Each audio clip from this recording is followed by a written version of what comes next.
وارد ان انت يا دكتور وانت بتعمل مثلا عمليه تصغير ثدي مثلا، تحس ان في خلايا كده ممكن تكون سرطانيه، فتحس ان انت تطلب تحلل او كده؟ في تصغير الثدي ساعات بلاقي ايه، في حاجه غريبه في الانسجه، بقوم مستأصلها ومحللها. ونبقى باعتين العينه دي يتم ايه تحليلها، ونشوف نتيجه التحليل هتبقى ايه. لا قدر الله طلعت انها حاجه سرطانيه او كده، لا نجيب دكتور الاورام بقى تاني ونستأصل على مدى اوسع.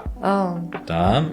طلعت النتيجه كويسه، يبقى الحمد لله احنا اثبتنا ان ايه، ان كان في فعلا تورم او اي حاجه. وقبل العمليه، ما هو ده الاهم بقى، قبل العمليه لو واحده هتعمل عمليه ثدي لازم تروح تعمل سونار او ماموجرافي على الثدي.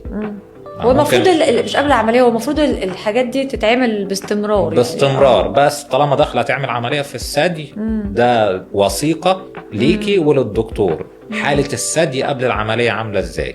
لو في اي تورم ولا اي حاجه قبل ما تخشي تعملي عمليه تجميل، لا اطمني التورم ده عباره عن ايه.